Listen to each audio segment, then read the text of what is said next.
नमस्कार, मैं आचार्य अनुपम जोली।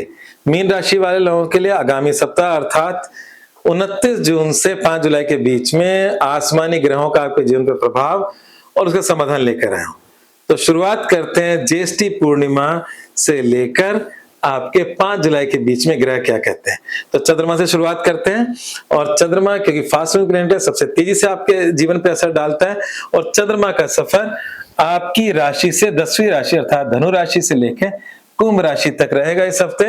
और जैसा कि मैं अपने अलग अलग वीडियोस में कहता हूं और अगर आप मेरे रेगुलर सुनने वाले हैं तो पहला, 10वां और 11वां चंद्रमा सबसे अच्छा मानता हूं। तो ये आपकी सप्ताह की शुरुआत में 10वां और 11वां चंद्रमा आपको प्राप्त हो रहा है। 10वां घर का चंद्रमा आपके जीवन में एक्सपेंशन लेकर आता है, काम धंधे में सुगमता लेकर आता है, रुके हुए कामों में बढ़ोतरी देता है। और 11वां चंद्रमा आपकी मेहनत का परिणाम देता है, लाभ देता है, लाभ के अवसर देता है।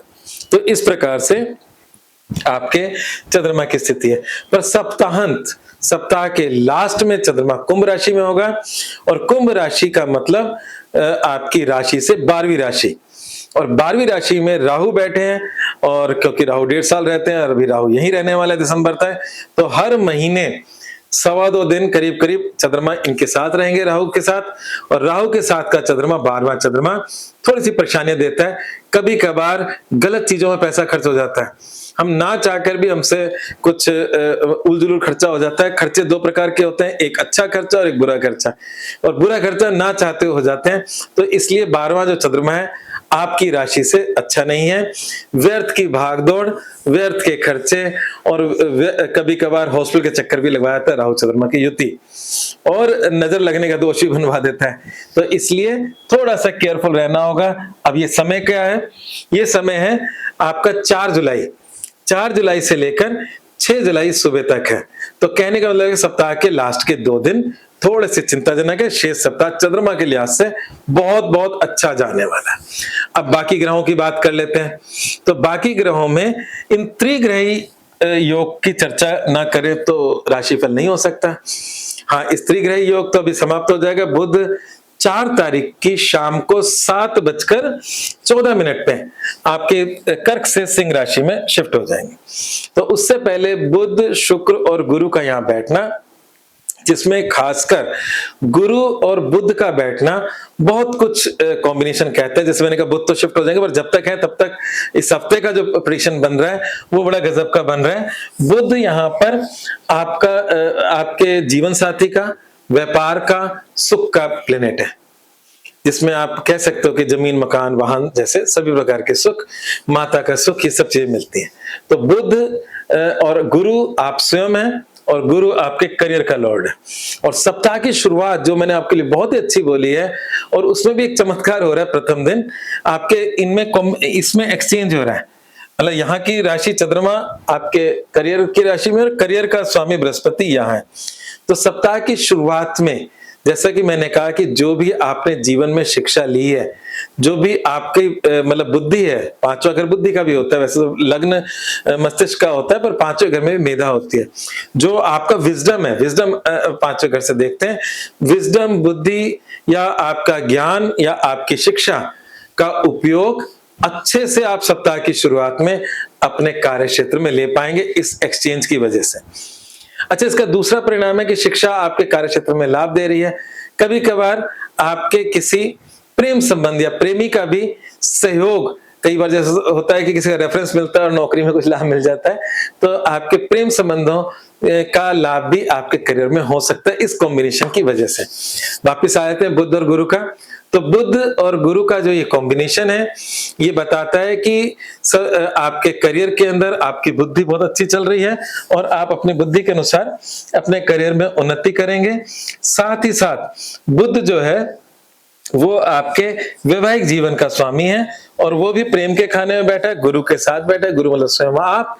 तो गुरु बुध की ये वाला कॉम्बिनेशन कहीं ना कहीं प्रेम संबंधों का गणित भी सेट करता है। बुध मैंने कहा 4 तारीख को शिफ्ट हो जाएगा, पर उससे पहले पहले की बात है, ठीक है।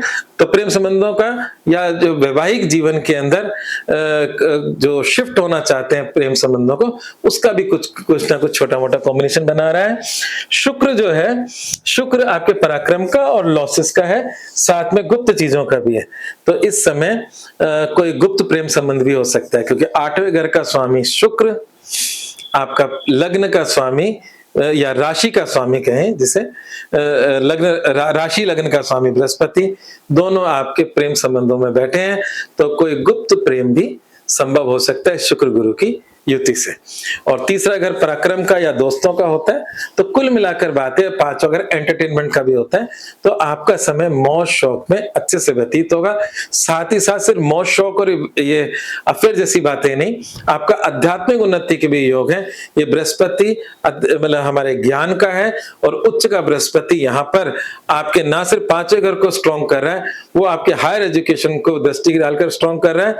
उस हायर एजुकेशन के अंदर का जो स्वामी मंगल है, मंगल की भी दृष्टि जो पराक्रम भाव में बैठा है वो आपके 9वें घर पर है।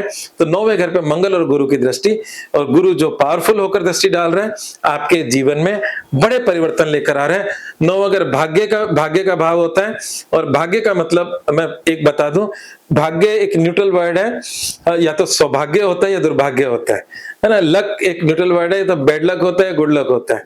तो उसमें शुभ ग्रहों का प्रभाव डलने से वो भाग्य सौभाग्य में कन्वर्ट होता है। तो सौभाग्य में परिवर्तन हो रहा है इस समय आपके जीवन के अंदर, क्योंकि आपका भाग्य का घर मंगल से एक्टिव है, और उच्च के गुरु की दृष्टि से वो सौभाग्य में परिवर्तित हो रहा है। तो कुल मिलाकर बात है, और गुरु कौन है? वो आप अपने कर्मों के द्वारा बहुत ही अच्छा अपने भाग्य बदल रहे हैं। दूसरा, शिक्षा में आपको बहुत शुभ परिणाम मिलेंगे। आप स्वयं अपने बलबूते पे, कई बार होता है कि जैसे 9वां घर गुरु का होता है, 5वां घर स्वयं की मेहनत से प्राप्त किया ज्ञान होता है। तो इसलिए मैं ये कहूंगा कि स्वयं के बलबूते पे मेहनत के द्वारा आप अपनी शिक्षा के अंदर निरंतर आगे बढ़ेंगे। और जहां तक गुरु का सवाल है, तो उनकी भी कृपा आपके पर रहेगी, बनी रहेगी। 9वां घर गुरु का होता है। तो ये सब चीजें बहुत अच्छे से इस हफ्ते बनी हुई हैं। इस हफ्ते में गड़बड़ क्या है? कुछ गड़बड़ भी तो होती है हर हफ्ते, तो वो 2 दिन तो मैंने बताए हैं आपको सप्ताहांत के। साथ में सूर्य का चतुर्थ में बैठना थोड़ा बहुत मानसिक परेशानियां दे सकता है। सूर्य कोई खास अच्छा ग्रह नहीं है, और सूर्य गोचर का चौथा सूर्य तनाव देता है। ये सूर्य 1 महीना रहता है, 16 जुलाई को चेंज होगा। तो 16 जुलाई तक सूर्य यहीं रहने वाला है। तो सूर्य को आप जल चढ़ा सकते हैं, सूर्य के लिए आदित्य हृदय स्तोत्र का पाठ कर सकते हैं, सूर्य के लिए ओम घृणी सूर्य नमः का जाप कर सकते हैं। इस प्रकार से सूर्य को नमस्कार करने से ही सूर्य के दोष कम होंगे। बाकी उसके द्वारा जो मानसिक चिंता है वो आप पूजा पाठ से दूर कर सकते हैं। और इसका सबसे अच्छा उपाय बताता हूं, गेहूं या आटे का दान। तो आपको संडे को गेहूं या आटे का दान कर देना, उससे आपकी बहुत सारी परेशानियां हल हो जाएंगी। सूर्य कहीं ना कहीं डिस्टरबेंस का कारक होकर चौथे घर सुख के घर में बैठा है। चौथा घर जमीन मकान वाहन माता का होता है। तो इससे संबंधित अगर कोई सुख में कमी आ रही है, तो गेहूं का या आटे का दान करना आपके लिए बहुत बहुत लाभकारी रहेगा। अच्छा, एक उपाय हमने रखा है यहाँ पर, शुक्रवार को चावल का दान करें। अब ये शुक्रवार को चावल का दान करें। चावल चंद्रमा और शुक्र दोनों को रिप्रेजेंट करता है। शुक्रवार को किया दान संकल्प के साथ शुक्र के लिए शुक्र का दान कहलाता है, क्योंकि शुक्र पंचम में बैठा है। उसके जो हानियां आपके जीवन में आ सकती हैं, शिक्षा में अच्छा होते हुए भी, शिक्षा की इतनी तारीफ करते हुए भी, कभी कभी शुक्र जो जितने समय है थोड़ा बहुत अपने कुछ डिस्टरबेंस देता रहेगा। उस डिस्टरबेंस को कम करने के लिए आपको शुक्रवार को चावल का दान करना चाहिए। और मूल वाक्य है, और मूल वाक्य पे मैं बहुत ही अडिग हूं, और मैंने पिछले हफ्ते भी ये बात कही होगी, और अभी दोबारा रिपीट कर रहा हूं, समय बार बार नहीं आता। और हमारे जीवन के 2 ही आधार हैं, संसारिक उन्नति तो है ही है, हम अपने परिवार का अच्छे से पालन कर सकें, अपने पत्नी पति बच्चों माता पिता सबका ख्याल रख सके, समाज के अंदर अच्छा कर सकें।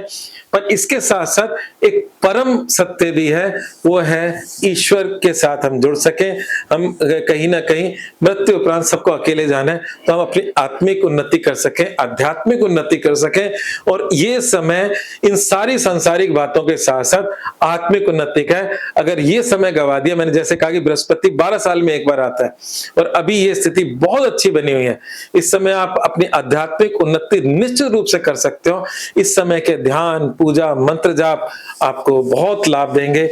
ईश्वर से जुड़ने का अगर आपको सही गुरु नहीं है आपके पास, और इस समय अगर आप ईश्वर से प्रार्थना करते हो, अपने ईश से प्रार्थना करते हो कि कोई सदगुरु हमें मिल जाए, कोई ऐसा गुरु जो हमें मार्गदर्शन दे सके हमारे आध्यात्मिक मार्ग पे, तो ये वो समय है जो आपको आपके गुरु से भी मिलवा सकता है। तो इस समय को सांसारिक लाभ भी उठाओ और आध्यात्मिक लाभ भी उठाओ, माया भी मिले और राम भी मिले, ऐसा कुछ काम कर जाओ। आज बस इतना ही। धन्यवाद।